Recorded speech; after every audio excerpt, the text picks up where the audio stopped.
জয় শ্রীহরি শ্রী বিষ্ণু নারায়ণ। আজকের বিষয় খুব গুরুত্বপূর্ণ। সঙ্গে থাকুন প্রথম থেকে শেষ পর্যন্ত, একটা লাইক অবশ্যই দিয়ে দিন। এত পুজো করি, এত পুজো করি, তবু মায়ের কৃপা পাই না। মা লক্ষ্মী সদা সর্বদা চঞ্চলাই হয়ে থাকেন, গৃহে স্থায়ী হচ্ছেন না। টাকা পয়সা রোজগার করছি, টাকা পয়সা ধরে রাখতে পারছি না, টাকা পয়সা জলের মতো বেরিয়ে যাচ্ছে। আবার অনেক পরিশ্রম করছি, সঠিক পারিশ্রমিক পাচ্ছি না। চোখের সামনে কম পরিশ্রম করে এত পয়সা উপার্জন করছে।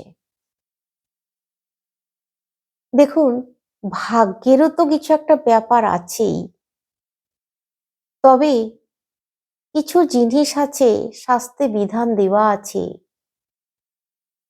সেই বিধান মতো যদি একটু মেনে চলা যায়, তাহলে জীবনে এই চলার পথটা আরো পরিষ্কার হয়ে যায়। এত পুজো করি বৃহস্পতিবার, তবু কেন এত অশান্তি, এত অর্থ কষ্ট? এটা সবাই বলছেন। দেখুন, বৃহস্পতিবার পুজো করেন, কিন্তু মায়ের ব্রত কথা পড়েন তো? বৃহস্পতিবারের পুজোয় মায়ের ঘটে কলা দিচ্ছেন না তো? বৃহস্পতিবারের পুজোয় মায়ের ঘটে আম্রপল্লব দিচ্ছেন তো? সিঁদুরের ফোঁটা দিচ্ছেন তো? চন্দন লাগিয়ে ফুল মায়ের চরণে অর্পণ করছেন? জবা ফুল দিয়ে দিচ্ছেন না তো? এই ভুলগুলো করে ফেললে মা লক্ষ্মী চঞ্চল হয়ে থাকেন। বৃহস্পতিবারের পুজোয় আপনারা বসে পুজো করছেন তো? যে পিকচার বা মূর্তি আপনার গৃহে আছে মা লক্ষ্মীর, পেঁচার উপরে বসে নেই তো? যদি পেঁচার উপরে বসে থাকে, তাহলেও কিন্তু অমঙ্গল, অর্থ কষ্ট, অর্থ জলের মতো খরচা হয়ে যাবে, ঋণ হয়ে যাবে। কখনোই কিন্তু এইরকম পিকচার বা এরকম মূর্তিতে পুজো করতে নেই। চেষ্টা করবেন, মা লক্ষ্মী বসে আছেন, ভগবান নারায়ণের সাথে আছেন, এই রকম পিকচার বা ছবি নেবেন। পেঁচা অবশ্যই থাকবে, কিন্তু পেঁচা বসে আছে মায়ের বাঁদিকে, সেই রকম নিতে পারেন। মা পেঁচার উপরে বসে আছেন, ভুলেও কিন্তু এই ছবি বা মূর্তি নেওয়া যাবে না। তাহলে কখনোই মা লক্ষ্মীকে গৃহে স্থায়ীভাবে রাখতে পারবেন না। মা লক্ষ্মী কখনো যাবেন, কখনো আসবেন। কারণ ওই যে পেঁচার উপরে বসে আছে, পেঁচা রাত্রিবেলায় চলে যাবে, আবার যখন পেঁচার মন চাইবে পেঁচা আসবে। মা তো পেঁচার পিঠে বসে আছেন, পেঁচা ভ্রমণ করতে যাবেন, মাও পেঁচার সঙ্গে চলে যাচ্ছেন, আবার যখন আসছে তখন মা আসছেন। তাই এই ভুলটা কিন্তু ভুলেও কখনো করবেন না। প্রতি বৃহস্পতিবারের পুজোয় অবশ্যই নারায়ণের সাথে মা লক্ষ্মীকে পুজো করুন, তবে মাকে সন্তুষ্ট করতে পারবেন। নারায়ণকে প্রণাম করবেন, নারায়ণের শ্রীচরণে তুলসী পাতা নিবেদন করবেন, মা লক্ষ্মী সন্তুষ্ট হবেন। মা লক্ষ্মীর ঘটে তুলসী পাতা দিয়ে দিচ্ছেন না তো? এটাও কিন্তু খুব ভুল। এরকম ভুল কিন্তু করলে মা লক্ষ্মী চঞ্চল হয়ে থাকবেন। মা লক্ষ্মী রুষ্ট হয়ে থাকবেন। কখনো ভুলেও তুলসী পাতা মায়ের ঘটে বা মায়ের চরণে, মায়ের প্রসাদে দেবেন না। লাল জবা ফুল দিয়ে পুজো করবেন না। মা হচ্ছেন শান্ত, শান্তিতে মায়ের পুজো করতে হবে। আর জবা ফুল হচ্ছে মা কালীর, মানে মহালক্ষ্মী মা কালীর হচ্ছে জবা ফুল। তাই জবা ফুল দিয়ে মায়ের পুজো করবেন না। ঘন্টা বাজিয়ে ফেলছেন না তো? ঘন্টা বাজানোও কিন্তু বৃহস্পতিবার চলবে না। যদি ভুল করে একবার ঘন্টা বাজিয়ে দেন, তাহলে কিন্তু তৎক্ষণাৎ মা আপনার দরজার বাইরে চলে যাবে, আর মাকে ধরে রাখতে পারবেন না। বৃহস্পতিবার এই জিনিসগুলো মানতে হবে। মা লক্ষ্মীর পুজো যখন করবেন, প্রথমেই শঙ্খধ্বনি করে নিতে পারেন। বৃহস্পতিবারের পুজোয় পান সুপারি রাখছেন তো? পান সুপারি কিন্তু রাখতেই হবে। বৃহস্পতিবারের পুজোয় আপনারা গাঁদা ফুল, হলুদ গাঁদা ফুল, সাদা ফুল দিয়ে পুজো করতে পারেন।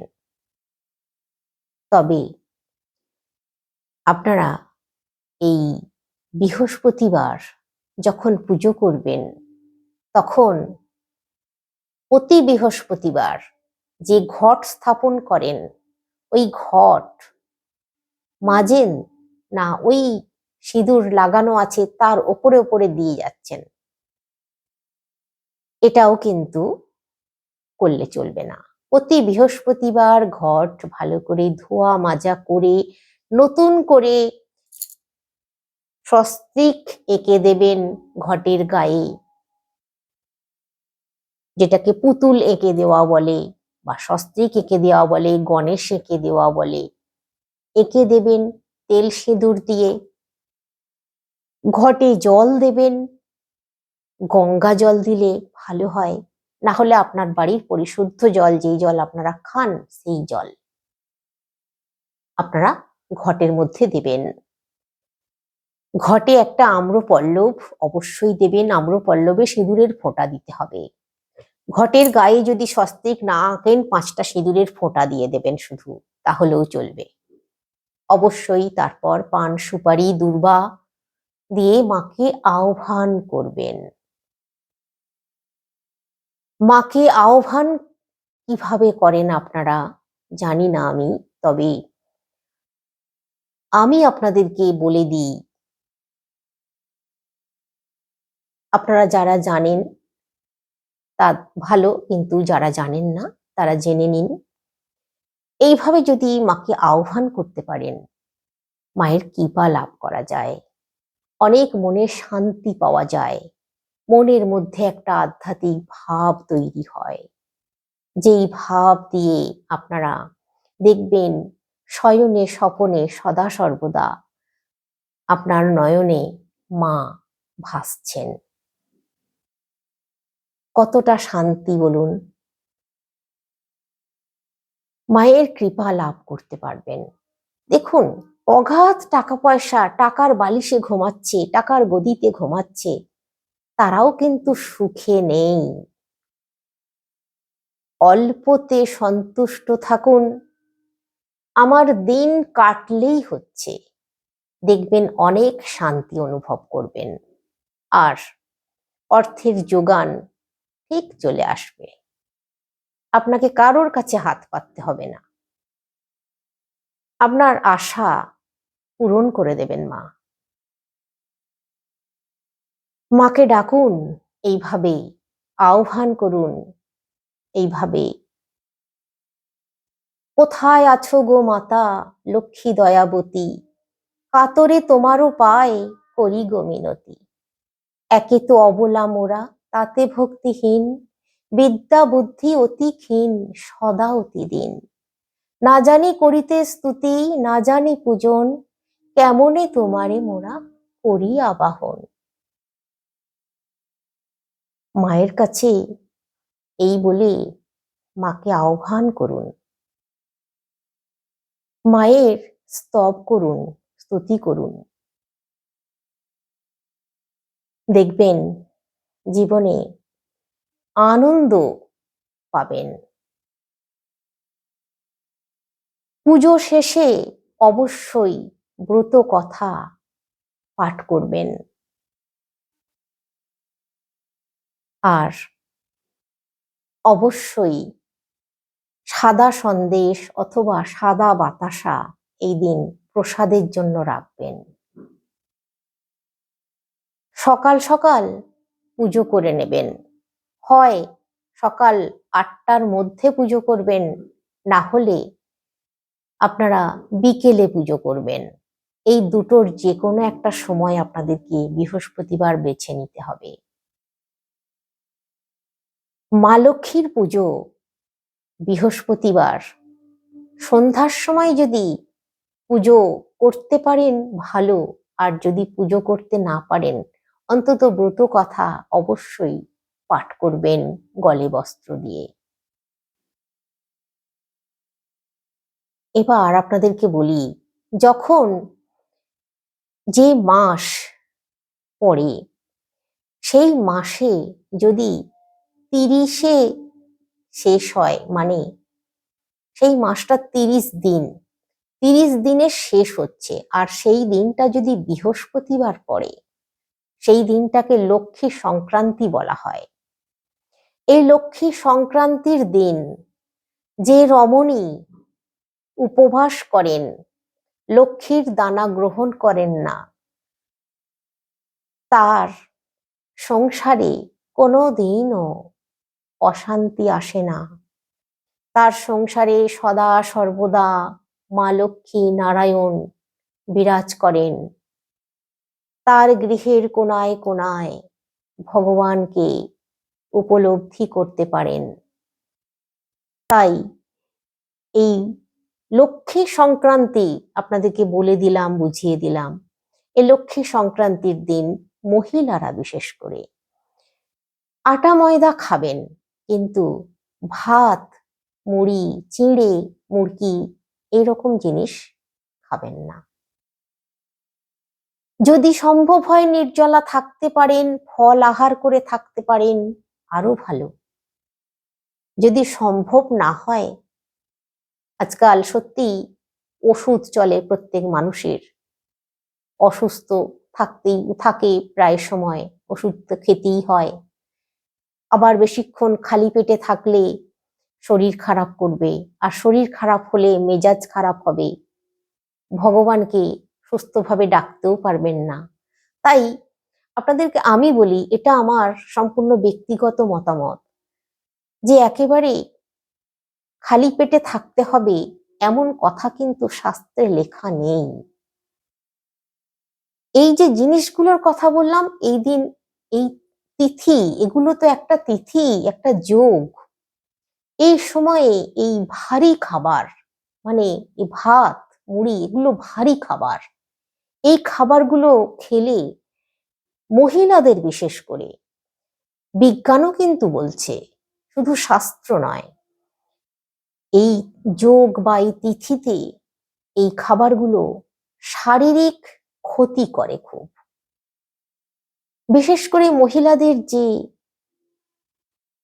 ব্যাপার আছে, শারীরিক যেটা পিরিয়ডের ব্যাপারগুলো থাকে, সেইগুলোকে কন্ট্রোলে রাখা যায় না।